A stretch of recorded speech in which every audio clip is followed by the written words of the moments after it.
Welcome, everyone, to another broadcast of The Soul of the Everyman on the ArtistFirst radio network. All past shows are podcasts. You can pick them up at ArtistFirst.com. Send us your questions and comments to dj@artistfirst.com. Here they are, your hosts, Michael and Margaret Lyons. Thank you very much, Z-Man, and I am Michael Lyons. And I'm Margaret. She's Margaret, and I am here to know the mind of God, so I'm going to ask Margaret. I do not know the mind of God. You're the closest thing I know. Yeah, right. I'll listen to him. Hey, this is just survival techniques. Listen carefully and you'll learn something. Tonight we are going to talk about knowing the mind of God, but from the context of one of my favorite people, my early life childhood hero, Uncle Albert. Because Uncle Al was big into, interestingly enough, a little tidbit of Uncle Al's life here is Uncle Al was sort of an agnostic. Albert Einstein, just in case people don't know who Uncle Al is. Uncle Al, otherwise known as Albert Einstein, was sort of a little bit of an agnostic. He was he was a pacifist, and he was certainly somebody who, although a great deal of his work, he's famous for the work that he did for relativity, and he's famous for his work that he helped out, at least with the development of some of the atomic weapons and atomic energy and all that stuff. But a great deal of his work was unheralded and really in the nitty-gritty. He predicted and railed against quantum mechanics. Yes, he did. And he did not like the let's call it the uncertainty that was at the basis of the universe. But I think were Uncle Al to be transported alive into today's modern world, I think that he would have come to grips with it. I think it came into his life a little too late, and I think he would have seen that there's a beauty in the uncertainty. And in fact, that's where that we've spoken about this many times, but that's where free will and the moment of now resides. It resides in an unknowable state. The unknowable state is what's going to happen next, and it's not the future. We're not talking about a week from now. Next meaning the next instant of reality, which evolves related to, but not entirely dependent upon, the previous moment of reality. And I think that beauty, that sort of uncertainty of what's going to happen next, he would have seen that that's where the entanglement of the thoughts of God is, and the entanglement of our sparks, sparks of the divine, in that moment of now, in this dreaming, the common dream. Because, as Tolle said, and as many others have said, there is no past, there is no future, and essentially we are all essentially invisible beings. There's no one physical part of us, or one part that you can identify, which is the person, which is the being, the consciousness. Consciousness itself is undefinable, elusive, invisible. And what we experience here is no more than an analog of this uncertain, ever-moving moment of now. And to the extent that we can think about the past or about the future, these are all extensions of our mind into the unknown, and sometimes our emotions and our egos into that unknown. But our essential being is in the uncertain and entirely infinitesimally ephemeral moment of now. And I think he would have found that to be as fascinating as some of the other things that he thought about. If he had gotten down and gotten to grips with it, where we are now, I think he would have been happier. He may have had the concept and just didn't have the mathematics to begin to show that, because that's one of the reasons why he went back to learn the mathematics in order to communicate the concept of matter and energy. Yeah. The thoughts. Most people say, "Oh, well, if you don't have the words, then you don't have the thought," and it's like that's backwards. Right. You have the thoughts, you have the emotions, but you're always searching for a way to describe it to somebody else, and that's usually through words. Although there are many ways to communicate to human beings without words.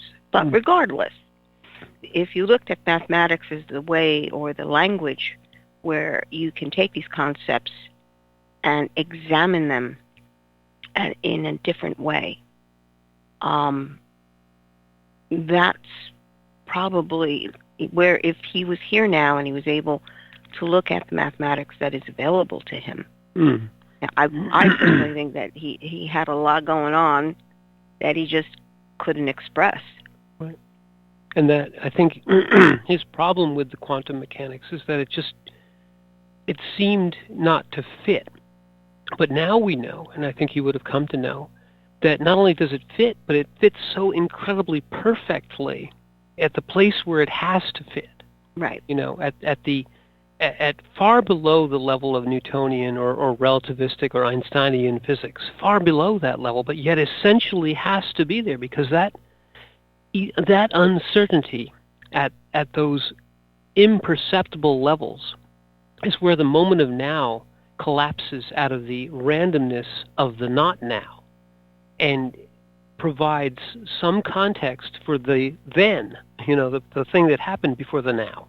Mm-hmm. So, and you do start to run very rapidly out of words, and a lot of the new mathematics, which has arisen out of the last 50 or so years of thinking about quantum mechanics, has expressed and been able to extend our ability to express and conceptualize about this, but we still haven't come anywhere close to truly understanding it. And in some ways, we saw that lecture sometime back in the Well of Oxford there.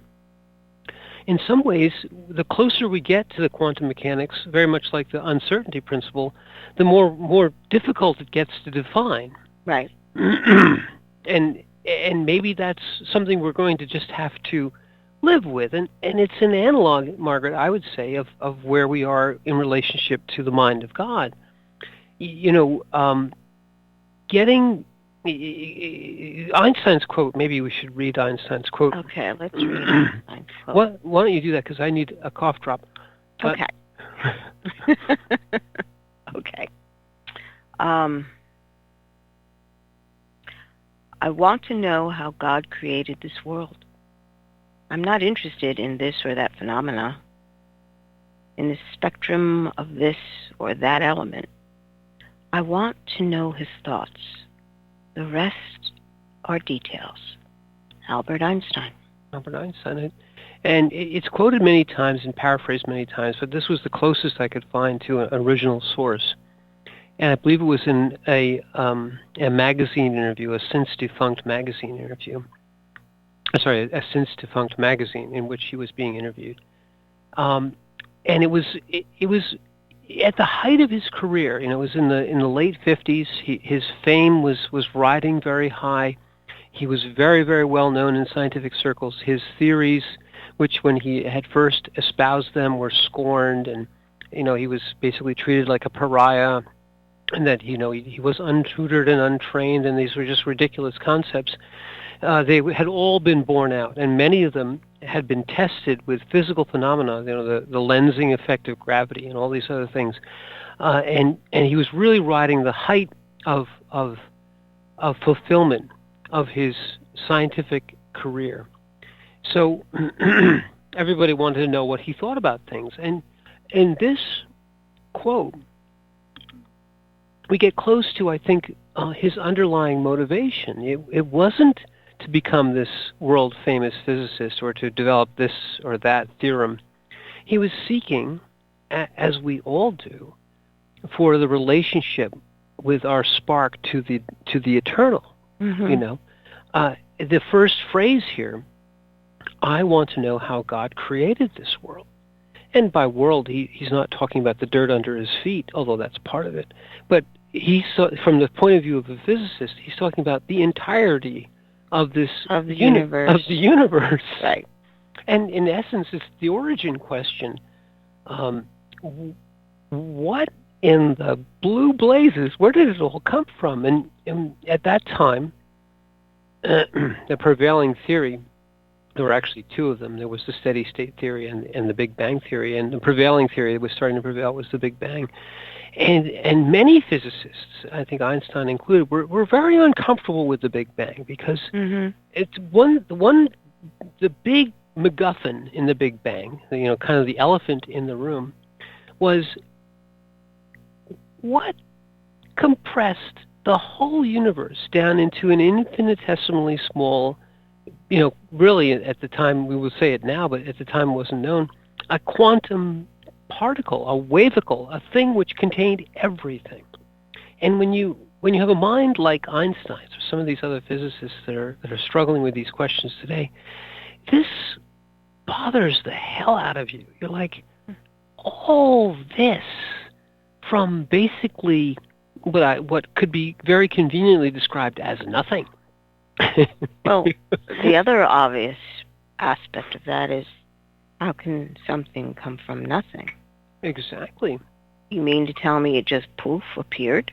Poof appeared. And this infinitesimal particle that contains everything compressed into a state that we can't even begin to describe? Right. And then what made it go bang? That was another big question. And into what did it bang? And was there a sound? Some of the best current descriptions of the birth of the universe, because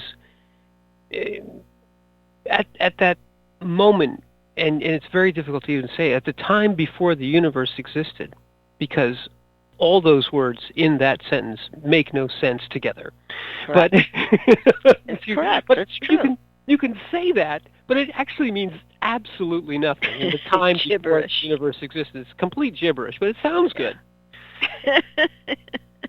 What was there? And that question had occurred to Bohr and to I can't remember the other guy's name, and Einstein and several of these really tremendous thought leaders of their time.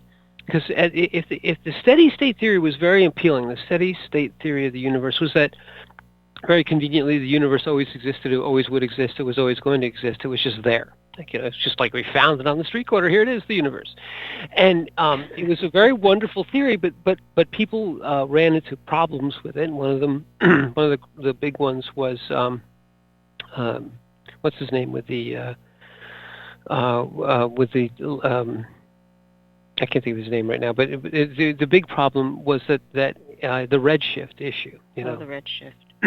So between this and many other phenomena that were observed, it seemed obvious to everyone who was looking at this, and they discussed it very deeply, is that everything was coming from somewhere. It was all kind of, if you ran time backwards to the beginning, it all kept getting smaller and smaller and smaller until we realized that it was going to continue keeping smaller and smaller and smaller until it got ridiculously small and then became nothing.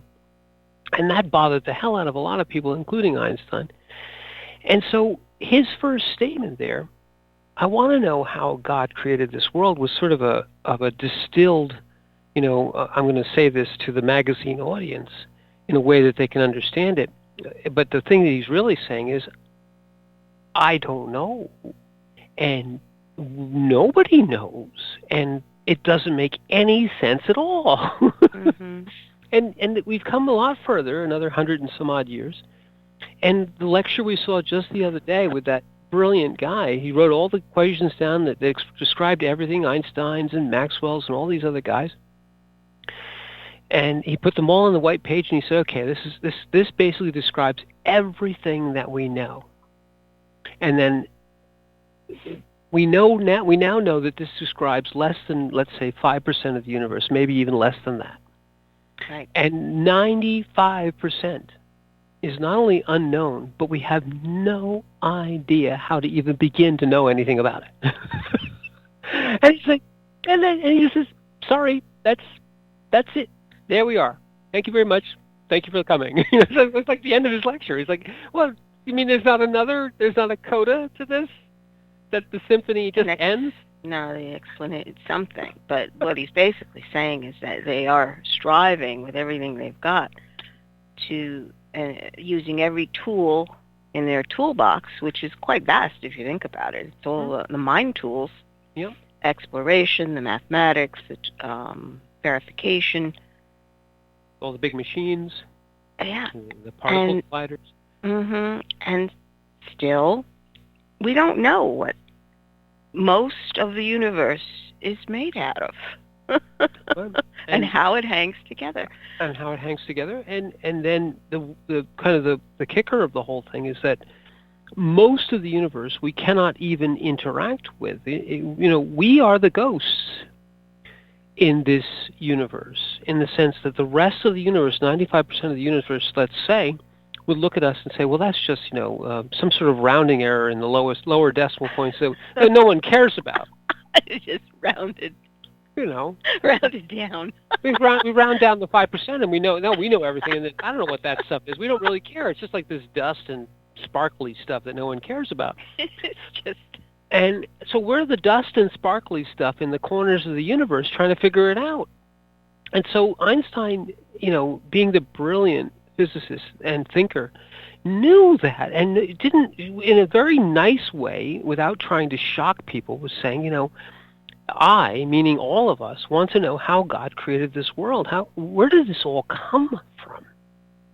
So his I'm not interested in this or that phenomenon because, yes, they're important little insights or tools, but they're just getting us, incrementally there. Well, this is why I say he had to go back to learn the mathematics and use it as a tool, because he found that the way they were using the math was only a descriptive thing. This phenomena, that phenomena. It didn't seem to apply to anything. It's just a descriptive way of describing what appears to be happening.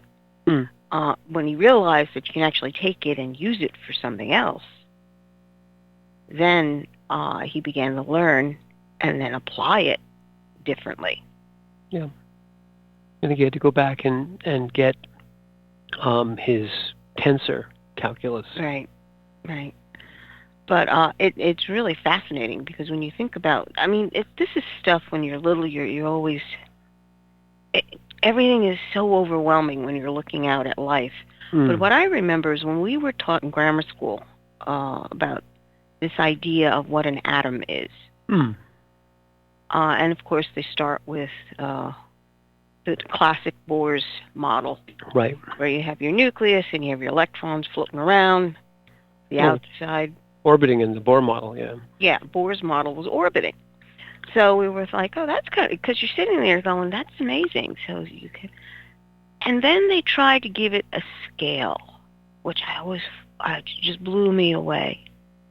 Because they said, well, if you have to take a football field and you put something in there that's like the size of a basketball, you pretend that that's the nucleus. Well, you take the electron, which was like a marble. It's the smallest thing you can go.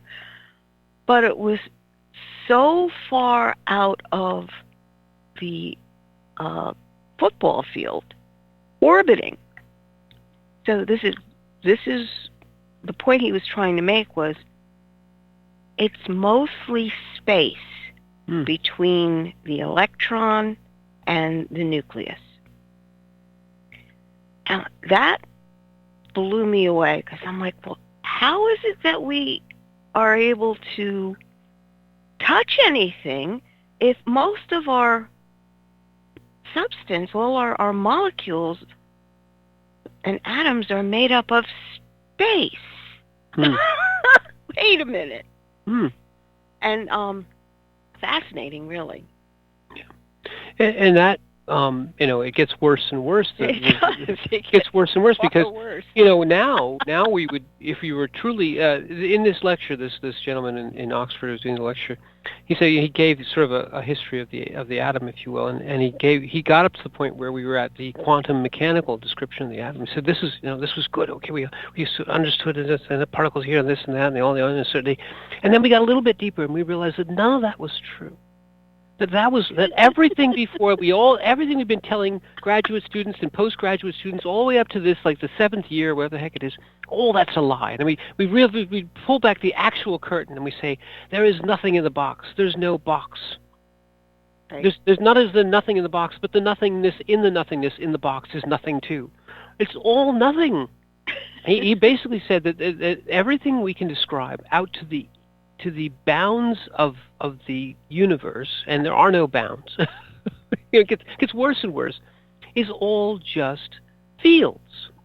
Yeah. And when you say it like that, it sounds like, okay, well, yes, we're looking out over the fields of grain. No, it literally is just. You could describe a field as just a set of values, a 1 or a 2 or a 5 or a 0. And most of it, in fact, even if you go looking at the fields, is mostly 0. So the whole universe is just a bunch of fields whacking into a bunch of other fields, and occasionally the two fields jiggle together, and something which resembles you pops out. And it sounds whimsical, but it's worse than whimsical. It's so ephemeral. What we call our physical existence, like knock, knock, knock on the table, complete, utter baby town nonsense lies. None of it's real. So it really is the truest concept here. It could be found in some of the Hindu Vedic writings or in the common dream. It really is just us pretending to be here in our completely invisible, unperceptible spirit forms in this pretend baby town nonsense that we call the universe. And that's not wrong. It's right there at the basis of all the best mathematics we've come to, is that that's pretty much the truth. None of it's real. And it's funny, but it's also incredibly true and incredibly disturbing. Unsettling. Because we like to believe that somehow we know what reality is. Right, and it all matters. And you're like, not so much.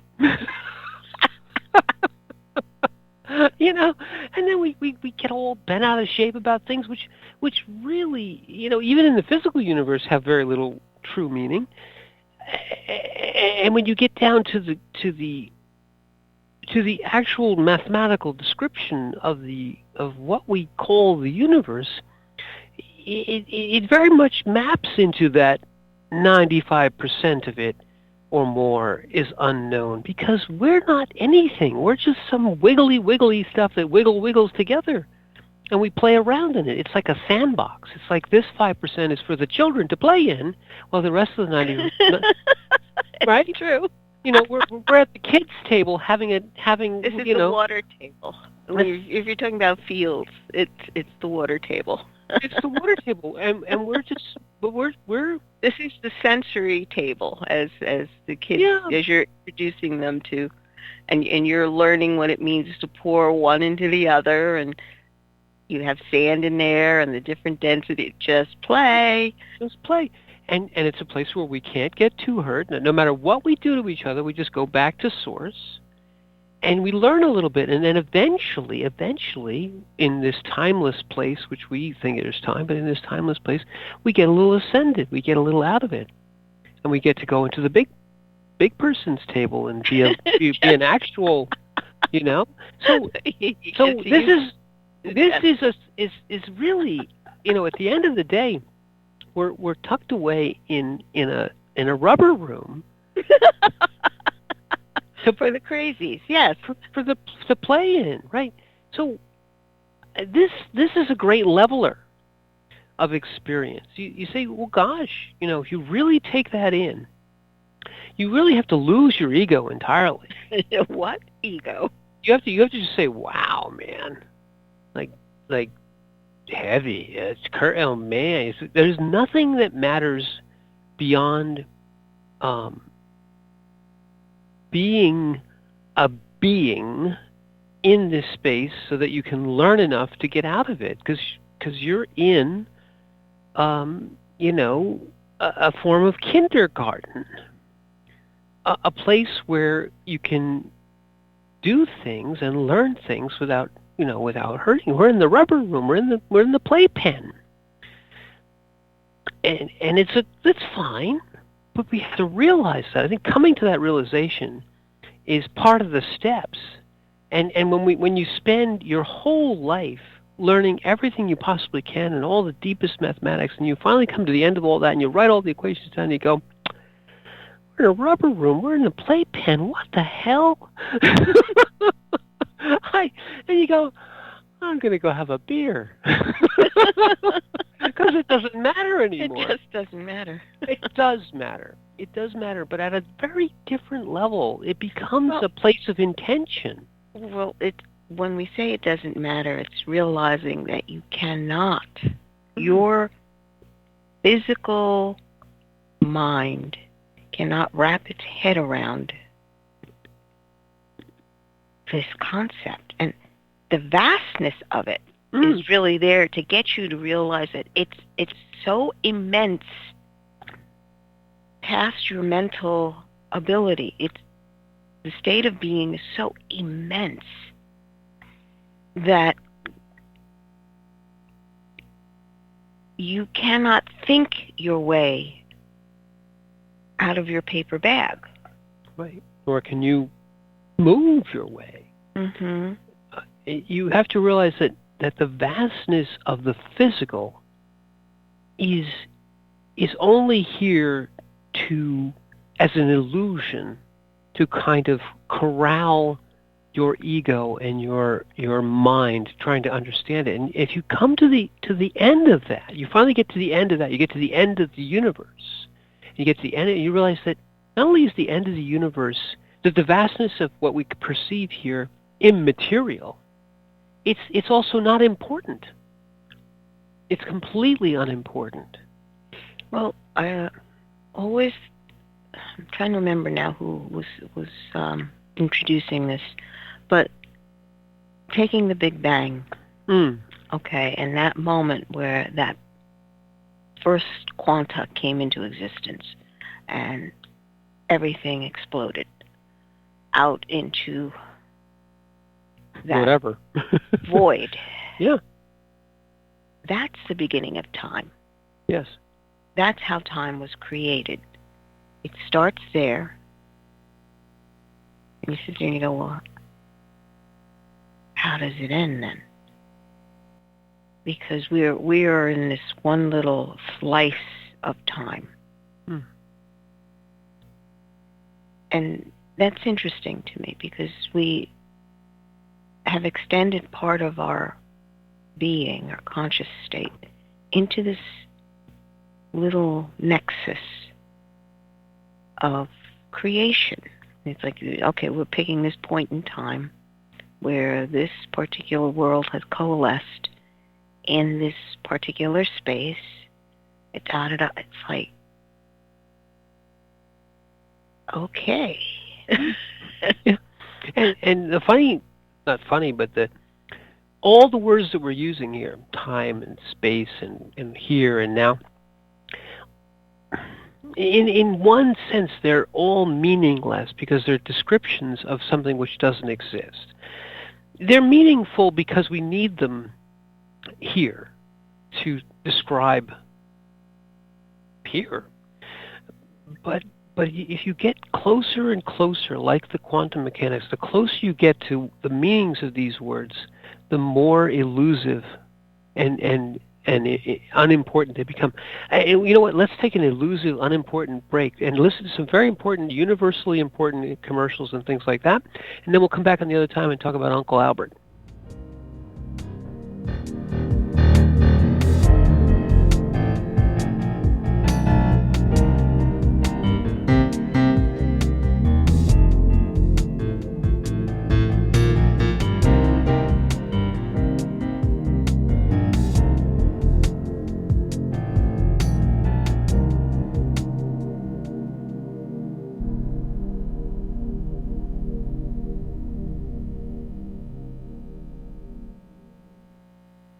The wait is over. First Blood, Book 2 of the Blood series is out. Your favorite bad boy thief Dev is back, and the beautiful and deadly Trey is right there with him. She is sharp, sexy, and full of surprises. Their adventures continue as a new power arises to threaten the world. The heart of creation is under attack, and time is definitely not on their side as they battle against their enemies' undead hordes. Can they unlock the hidden power that can defeat him, or will his forces draw first blood? Get all 3 installments in the series. Book 0, It's in the Blood. Book 1, Destroyer's Blood, and the new release, Book 2, First Blood, today. Available in ebook and paperback format on Amazon, Kobo, Apple, and most other fine e-tailers. The Fat Man Gets Out of Bed is the latest book from Michael Lyons, the award-winning author of There is a Reaper. Featuring 13 original stories, this wide-ranging collection has everything. Forbidden love, gods versus demigods, weird invading aliens, sexy seductive artificial intelligence, and unusual passion between the living and the dead. All set amidst fantastic worlds of pain and loss and boundless joy. From the sublime to the macabre to the bittersweet, The Fat Man Gets Out of Bed will leave you breathless with laughter, brimming with tears, trembling with suspense. Available now on Amazon.com, Google Play, iTunes, Kobo, and fine e-tailers everywhere. Rick Riordan fans, love mythology with plenty of action and humor? Destroyer's Blood is for you. The new fantasy novel by award-winning author Michael Lyons is Book 1 of the adventures of Dev Kalian, the Blood series. Follow Dev and his magic sword Betrayer as they are suddenly attacked and forced to return to Olympus to fight in a war they want no part in. The world of men and gods is about to be destroyed by Zeus's ancient foe, and only Dev and Trey can stop him. The conflict never stops, and the amazing twist will have you on the edge of your seat. Act now while the ebook is on sale for only 99 cents. Destroyer's Blood is available on Amazon.com, Barnes & Noble, iTunes, Kobo, and fine e-tailers everywhere. And while you're there, get the free prequel, It's in the Blood, available for a limited time. There is a Reaper is the story of 5-year-old Christopher Aaron and his life-changing struggle with leukemia. Winner of both the Indie Brag Medallion as well as the reader's favorite silver medal for memoir, There is a Reaper has more than 100 Amazon book reviews and a 5-star rating. It has been described as life-changing, spiritual, a must-read. Just released on Audible and iTunes, this memoir is also available in paperback and on Amazon Kindle for only 99 cents. Get your copy of this life-changing memoir today. Hi, this is Hannah Ruth from the band Wild Hum. Check out our new Americana Soul CD, Wild Hum, at our website, wildhummusic.com. And you are listening to the ArtistFirst Radio Network. Thank you.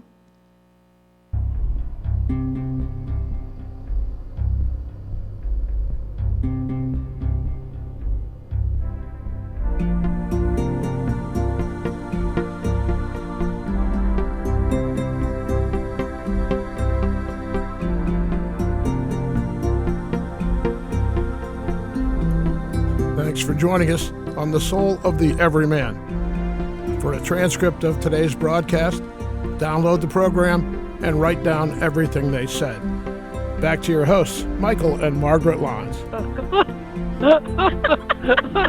I will speak slower. None of it matters anyway. But yes, for a transcript of today's program, no one's ever asked for a transcript. It's podcast. It's podcasted. Just listen to it over and over again until you memorize it. That'd be much better. Anyway, thank you, Scott. And tonight we are talking about the mind of God, and in fact, one of my childhood heroes, Albert Einstein. I think he's a hero to many people. He was an enigmatic figure, and he kind of epitomizes the sort of the mad scientist, if you will, but he really spent his whole life, large part of his life, struggling with existential questions. And he wasn't, the most moral of people. He had some issues and so on. If you go and look up his life and read his bios, you might be a little astonished at what how much of a player Uncle Al was. But he is rightly famous for his insights into this universe. And people have stood on his shoulders, on the shoulders of giants, and gone much, much farther. But we are, this lecture we saw, Margaret, in Oxford, again, with this mathematician, I can't remember his name. We are in the sort of the inflection point now of our knowledge, of where we are. And Einstein, at that time, in the early part of the 20th century, rather, they were at another inflection point. Someone had almost made the statement. A few people had said, "Well, we really know everything there is to know about the atom and about the universe, and we're almost there at the theory of all knowledge." And then Einstein kicked over the apple cart and completely broke the mold. And it took us another 100 years or so to get back to this. We're at this inflection point again, where we kind of are nipping at the heels of the universe, and we're saying we're almost there. We're almost ready to declare, the theory of everything. And I think very soon, and there's been a few physicists who may be candidates, but maybe there's one who's no one knows of right yet, or some other mathematician or somebody who's going to kick over the apple cart once again. And this idea that, in essence, everything we see, the vastness of the universe, is nothing more, is really nothing. That the only thing that matters is this ephemeral, imperceptible moment, this plunk time of now, and how one state collapses into another state, really into itself, if you think about it, because it doesn't go anywhere. It just kind of keeps collapsing in the same exact spot.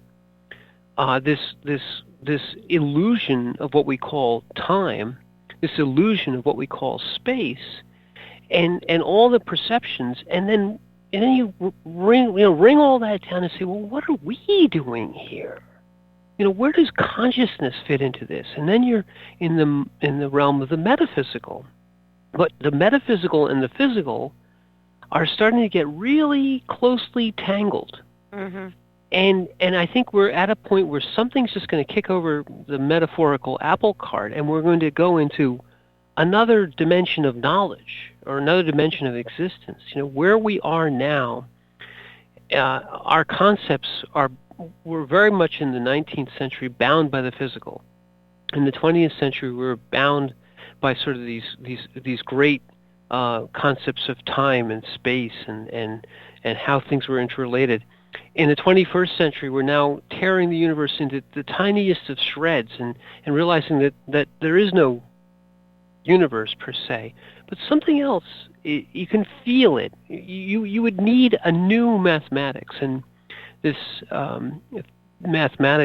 mathematician was saying, well, maybe string theory is it, but maybe not. And people talk about this, people talk about that. At the end of the day, we've reached yet another one of these,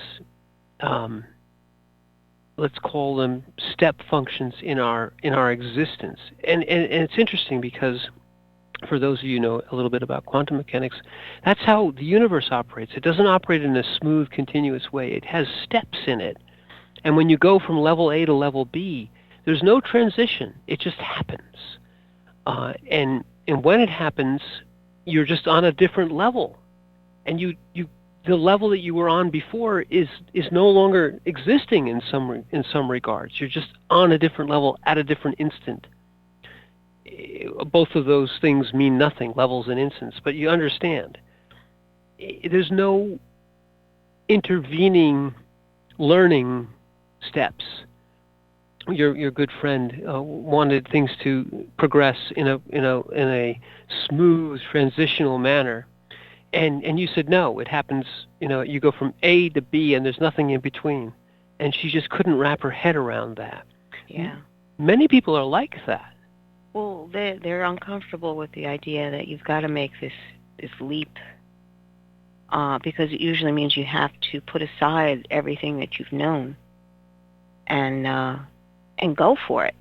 I was going to say, there were a couple of times during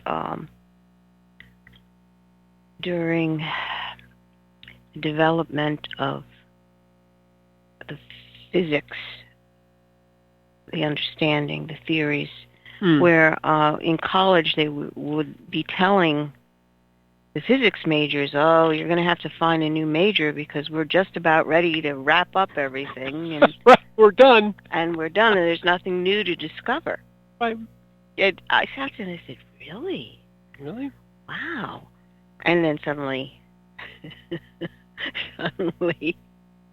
the door opens and they have to have all these, the theory of quantum mechanics is coming in, and the theory of, it just the jaw dropper. You know, right. It's like, you really thought, and this is what I'd like to point out, the human mind does that. It wants to be able to say, I know everything there is, I don't have to learn anything else. And that's why that step function is so vital. If you look at it almost like a sawtooth on a cutting away at what you think you know. Yeah. You need that shock because you just want to be comfortable all the time. I know all there is to know. Right. And you got to realize that's your ego speaking. And humans in general have always gotten their ego entangled in whatever it is they're doing. So even scientists, I mean, the foundation of science is you've got to admit that you don't know something and you've been wrong or proved wrong. Let's find out something else. But a lot of people have tied up their egos into it all and refuse to look. Say, oh, no. No, we know what we know, and this is what we know. Right. And at that point, you're like, well, how is that any different from a religion? You don't want to explore what it is that you're actually living in? And you know, quantum mechanics was one of those step functions in many ways. One of them was that at the basic level, the universe is whimsical and unknowable, and you cannot predict with certainty what will happen from the initial conditions that you know. All you can say is, well, this might happen or it might not. And that at that time bothered people immensely. People have come to grips with it and said, okay, well, you know, we're okay with uncertainty. But I think the human mind, the ego in particular, is very much not okay with uncertainty. Uncertainty engenders a state of unease, of anxiousness, of, I don't know what's going to happen. And it's a much more comforting and comfortable thing to say, because when you say, I know, you're also saying, in essence, that I am the oracle. I'm playing the god in this sandbox universe, and I know exactly what will happen when X and Y and Z and B happen. A is sure to follow, and if you were wise like me, you would know that, you know, and it gets you to sit on your little pedestal and sit your cushy little buns into your cushy little pedestal and just, you know, be the oracle. And then when you have to get down here into the cold, harsh, uncertain reality and be like everybody else, no matter what you've done, that the being state, which we all possess, and the ability to coalesce one moment of now out of the unknowable future and from the immutable past, it resides in all beings. Your knowledge is now writ small. In fact, you might even see it as an impediment in some ways. And it forces you to think in a certain way. Right, and so we've talked a little bit about Sadhguru wanting to be, you know, his practice was to remain ignorant, or the fact that the I know is often an impediment to, you know, to being the eternal seeker. You know, it's a different thing. You say, well, this is science, that isn't that. Well, it's rooted in the being. All of it is rooted in the being, in the beings that we are, whether it's in the way we express ourselves in one language, call it science, or another, call it philosophy, or whatever it may be. And dogmas. We can become dogmatic in Mm. science, and we can become dogmatic in philosophy and Yep. dogmatic in religion. These are conceits. All of them are all conceits. Why does every field have dogma? Because we are still we. We are still beings that crave certainty. And so we love dogma. Dogma means we don't have to think. We just wrote it all down and we're good. Yeah. You No, know? it's true. It's true. And I always wondered why is it so difficult? Why do we feel that it's so difficult to be able to think? Why do we have to make shortcuts? Like why? Every situation you encounter is never exactly the same. That bothers people. It does. It does. And I think it's more of a control issue. Yeah. Than anything else. Well, and it's an uncomfortable, it's a fearful, it's living in the moment of now and not knowing what will happen next. And people are like, that's too scary for me. I want to be in the moment of knowing what's going to happen at all times. If I wake up in the morning, I want this, and this to be the exact same spot where I want them to be. Order. Now, order is wonderful. And then there are the theories of order, and it says order arises from chaos. Well, that sounds wonderful too, but order and chaos are no more than two sides of the same coin. They both exist in almost symmetrical measure. Within all order is chaos. Within all chaos is order, and it where we are is at the confluence of those two things, neither knowing what the next instant of now will bring. Will the next instant of now bring chaos? Well, maybe. and that kind of freaks people out. I want order. Well, maybe. It's the maybe part that freaks them out. Yeah, you might be order, might be chaos. Could be meat, might be cake. It's meat cake. It has no smell at all. So this bothers people. It bothers physicists. It bothers philosophers. It bothers everybody. And at the basic level, Margaret, we have to become comfortable with being uncomfortable. Well, you have to be comfortable with the idea that you can't know everything. Yeah. Okay. Knowing the mind of God is a yearning. And to do that, you've got to get out of your own mind. Literally. You got to be out of your mind. You have to be completely out of your mind. I'm close. But it's wanting God to be something that we're dictating because we feel comfortable. Oh, yes. And it's like, okay, so tell me one relationship you've had with another person that was completely predictable. And is that relationship still ongoing? Have you made room for each other and all the uncertainty that each human being actually has? Well, turn it around. The best relationships are those where you do make room for the other's uncertainty, for their foibles, for their beingness, which is not you, nor under your control, nor would you. When you talk to people about this and you say, well, do you want to be controlled? Do you want to be predictable? And they say, oh no, I want to be a free spirit. I want to be free. I want to never be. Well, just translate it around. That's everybody. We all want to be beings. We want to be undefinable, uncertain, unpredictable, exercising our free will. Doesn't that sound scary? Yeah, but that's you. You're a scary thing. and you want to have a relationship with other scary things. And you have to be comfortable with your own uncertainty, your own free will, your own ability to choose and to be wrong and to be right and to not know. And then you have to say, well, this other being with whom I will interact is just as scary as I am. And then you might run away screaming. But at the end of the day, you might not. run away screaming. You might say, well, I can interact with this other in the unpredictability of now. And the best relationships are those where you just say, I don't know, let's try it. Let's find out. It's true. You want to be able to be in a relationship with someone that you can explore things together. It's as simple as that.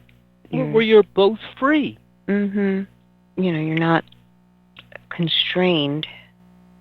Or enslaved. Right. And as I said, I always found it amazing that some of the women I knew, they're like, oh, I marry him, he's perfect, I'm just going to change him this way. He'll change once we're married. And you're like, really? That's a mind-boggling thought to me, because it means to me that you're looking at him as less than you. You're going to change him. What are you talking about? Well, you're not changing for anything. And once you turn these things around, when you say to yourself, "Am I unpredictable? Really the question is, would I like to be completely predictable? Would I like to be completely constrained? Would I like to be, not free to choose?" And of course, you're at your being level. So of course, no, I want to be free to choose. I want to be unpredictable. I want to be a free spirit. And you must look at the other as a mere instance of another completely unpredictable free will, and then say that, gosh, that's incredibly scary. Everyone I come next to is a completely unpredictable unknown that could do anything.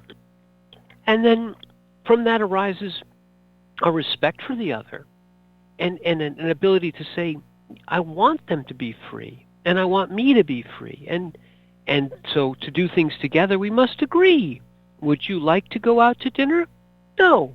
Okay. You have to come to a compromise in all things, because this is the basis of good relationships. The other is not your chattel, nor are you theirs. You are not there to be perfected or to perfect the other. You're there to be together, to express yourself as completely as you can, and to take in the other as completely as you can. This is imperfect because we are an imperfect sandbox here. But if you strive for that and allow for the randomness and the uncertainty of the universe also, you find yourself much more grounded, much more free at the basic level, because you're saying, I'll do it because I want to, or I'll say I don't, and we'll arrive at an agreement, at a new state of being in which we are both heard and both taken into consideration and both feel free to do or to not do. And you make allowances, but you do them freely. These are the relationships which last. The ones which, as you mentioned, which very many people, they want to control or be controlled. They want to perfect or be perfected. They want to be served or end up enslaved. Well, I think the most telling phrase was, I knew someone who turned to the other woman and said, well, he's your problem now. Yeah. And you just like, what?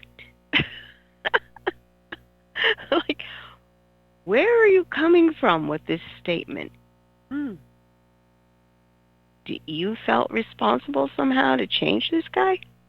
Well, or, when you see in relationships a microcosm of the reflection of self, if you yourself are not comfortable with your own uncertainty, with your own freedom, you're equally, if not more, even more greatly uncomfortable with another's uncertainty and freedom. So again, as Tolle says in many other philosophies, you have to know yourself first. You have to give yourself freedom. You have to give yourself the ability to fail, the ability to know, the ability to not know. And then once you're comfortable in that being state, relationships are an extension, and they are a reflection, and they are an adaptation of that same being state. And you'll find that in these types of relationships, you know more. You are able to perceive yourself in the other, and the other is able to perceive themselves in you, and you know more of yourself in the perception that you get, the reflection rather that you get from the other. It's another way of knowing oneself in the external, by your actions, by your deeds, by your relationships.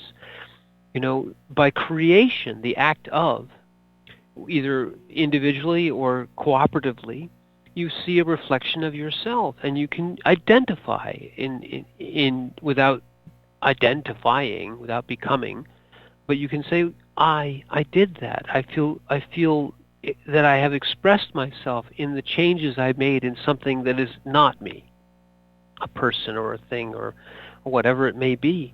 A relationship is an artwork. Yes. An ongoing artwork. Sometimes Yes. it's finger painting, and other times it's other. But it is something which you share with the other, and that no one else has but you. Well, the core of any relationship has to do with the level of intimacy each person is willing to give to the other, and that is where the fear factor comes in. Because that level, when you go into a deep intimacy with another human, you can't communicate only by an ego level. Nope. Intimacy has nothing to do with ego. Isn't that interesting? Yeah. And in fact, true intimacy is ego-less. It's not about I anymore. Right. And that's a mind blower for people, because they're thinking, well, what do you mean? I thought that if you're getting to know someone, they're getting to know who I am, and I'm getting to know who they are. It's like, yeah, but they're getting to know who you really, really are, not your ego, not your projection. Not your projection, not your falseness. Well, what you're deciding to show. Intimacy means that you're able to communicate one to the other on such a deep level that projection outward really doesn't matter. And I believe that's what really scares people, is that level of deep intimacy, afraid that they're not going to be accepted. Yes. Or sometimes unable to, the introspection hasn't occurred to them. They're not aware of who they actually are. They're being. The reflection of one's being in another can be ugly in your sight if you say, well, that's not really me, but it really may be you. You may not be who your ego tells you are. In fact, you probably are not. And when you get very intimate with somebody, they can say, I know you. You're not this wonderful XYZ. You're a this and you're a that. And that truth level comes from intimacy. It also gives the other and gives you the ability to wound each other, but it gives you the ability to also reflect and support and be accepting at a very basic level of the being that the other is, and projecting at a very basic level what the being that you are. When you get to know somebody, you really get to know them. Well, what I find fascinating is that the social media that's there basically allows you to expound more on your ego. This is who I am. Aren't I beautiful? Look at me from this angle. Da da da. But everything outward like that doesn't allow for a level of intimacy. Well, as Uncle Al said, the spectrum, the ego, all those things, this thing and that thing we're not interested in. We're really interested in the thoughts, the being of the other. And when you want to know the heart and the mind of God. I ask you. And I'm Michael Lyons. Oh, dear. And I'm Margaret. And thank you for listening.